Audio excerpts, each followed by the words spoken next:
Goeiedag en baie welkom, mag jy ook so thuis kom by die Here. Voel jy teen hierdie pas waar jy beweeg of jy dit sal kan volhou? Ek hoor by 'n klomp van my nabye familielede en vriende dat hulle is moeg, hulle is uitgeput. Ons moet letterlik die kers aan albei kante brand om deur ons take te kom. En dan sit en wonder ek, is dit wat die Here vir ons in gedagte gehad het? Is dat ons onsself so moet vasdraai en uiteindelik die kers aan albei kante brand? Dat ons uiteindelik op 'n plek is waar ons niks vir niemand kan beteken nie. Totaal uitgebrand. En baie mense sal na hierdie ding luister en sê, maar uitbranding, dit is 'n storie, of dit is 'n mite, of dit bestaan nie werklik nie. Totdat jy met mense te doen kry wat fisies nie langer kan funksioneer nie. En dan dink ek altyd, is daar nie 'n ander manier nie. Ons moegheid kan fisies wees, omdat ons dalk te min slaap, of ongesond eet. Maar hierdie moegheid kan wees dat ons egosentries raak, in die sin dat alles moet ek betrokke by wees, of as ek dit nie doen nie, dan sal dit misluk. Ek laai en oorlaai my dagtake of my program so vol. En dit gebeur sonder dat jy dit doelbewus besef, of dat jy werklik daarna opsoek. Dus baie keer gebeur dit omdat jy goeie bedoelings het. Maar dan helaas. Hierdie woorde van Matteus 11, Eugene Peterson vertaal dit op hierdie wyse in sy message vertaling en sê hy, "Are you tired, worn out, burned out on religion? Come to me, get away with me, and you will recover your life. I'll show you how to take a real rest.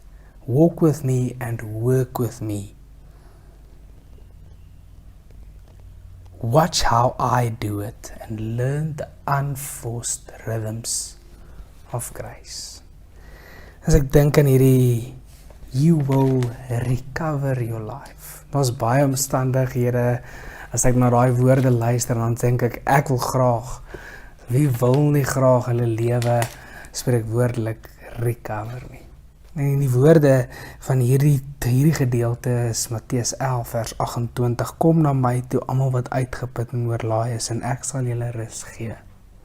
Neem my juk op julle en leer van my, want ek is sagmoedig en nederig van hart. En julle sal rus kry vir julle gemoed. My juk is sag en my las is lig." Christus is nooit gespanne nie. Hy is nooit gejaagd nie.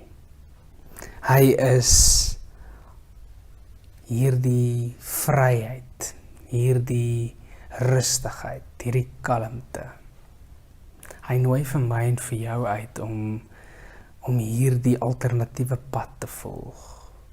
Nie die een waar jy jou kers aan albei kante brand nie. Wil jy miskien dalk vir 'n oomblik dalk inprop, afskaal,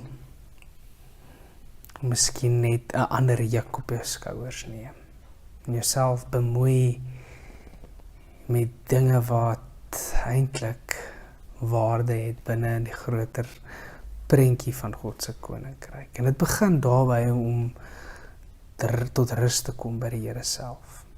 En dan jy sal jou lewe herwin, jy sal jou lewe weer recover. Mag ek en jy stadiger beweeg. Mag die Here vir ons so ook sy rus gee. Dankie Here dat U vir ons die rus gee, en dankie Here dat ons lewens weer kan herwin. Maar Here, dit moet eers gebeur dat ons 'n klomp dinge stadiger maak, of ons prioriteite herrangskik, om onsself te grond by U.